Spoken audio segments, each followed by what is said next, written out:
Alright, so I have a comparison that I'd like to make. A couple knives. This one I've had around for a while. This is actually my wife's knife. She doesn't really ever carry it. She's got a paramilitary tube that's kind of always in her pocket, so this one just kind of hangs out. It's pretty much brand new. It's got some fingerprints on the blade and like around the edge right here of the pocket clip. It's got some metal shining through, and that's it. Otherwise, it's brand new. And I guess that's adhesive from cutting tape. But either way, this is much smaller than I would ever carry, which is why I gave it to my wife. It's just, so it's really, really thin. Very thin. Let's compare that to a pair of 2 blades.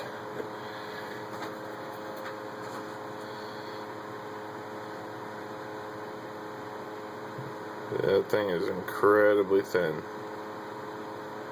The whole blade is.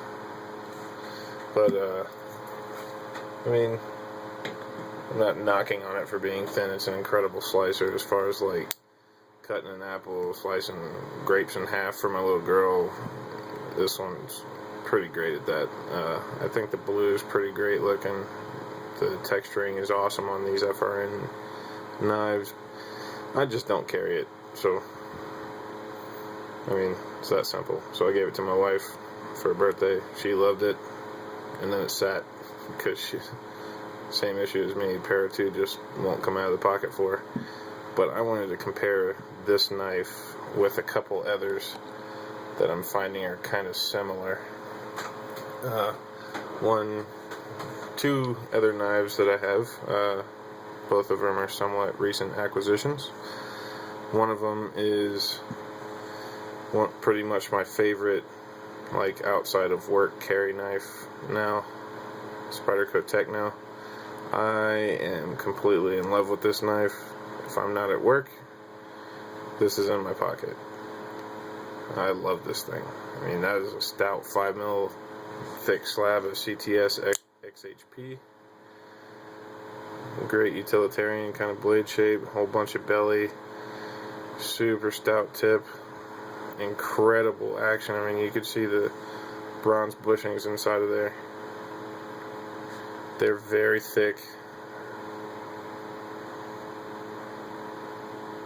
very, very smooth action, and great lockup. That lock's sitting right at about 50%. It looks like it's earlier than that, but the actual tang of the blade is not ground for a lock face the entire length. See how it has a flat on there? Over towards the right is where the lock actually engages, and then there's a flat there. So you can see it's about 50% of the way into that flat spot right there where that reflection line is. But this knife I've had for maybe a month at the most, and I am in love with it. This one I have never next one I've never carried, nor will I ever carry. But it's just a good comparison as far as size for these other 2. And that is a Native 5. This one has Moonglow scales on it, but it's just a normal Native 5 otherwise. Has 35 VN.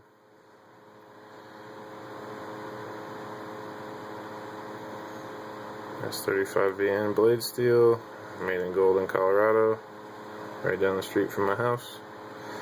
And this knife has the biggest handle out of these 3.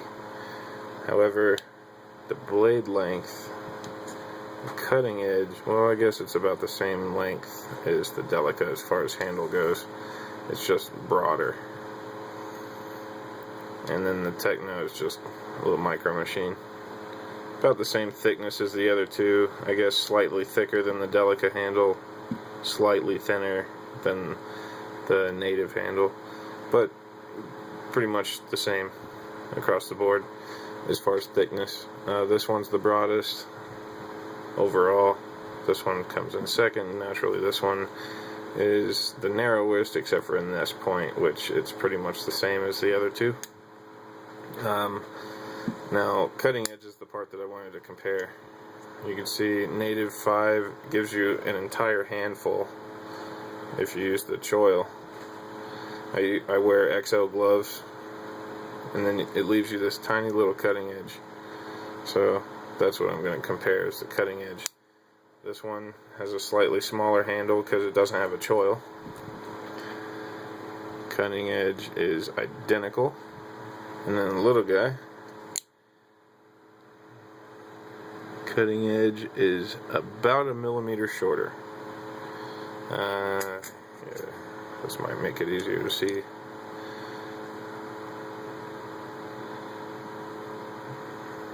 There you go. They're all lined up. You can see that's about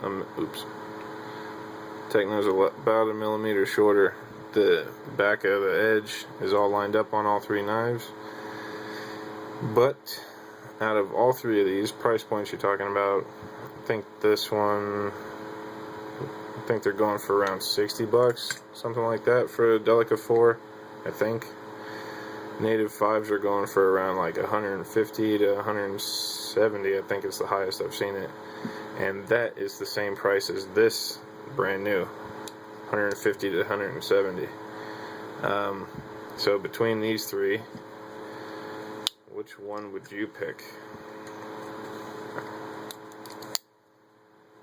This is definitely the lightest weight one, but it doesn't have a 5mm thick blade of CTS XHP either, or S35VN. This one's actually really thin, but it makes it look thinner because it's got that swedge ground on the top of it, which is actually kind of cool.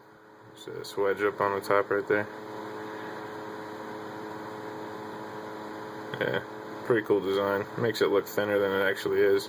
It's actually a pretty stout blade. But between these 3, same cutting edge, different blade steel, different weight, slightly different size, feel in the pocket. What's your preference between these 3? Oh, excuse me. Oh, that tasted like watermelon. I didn't eat watermelon. Whatever. So, give me some feedback. Let me know what you think between these 3. Which one would you pick and why? See ya.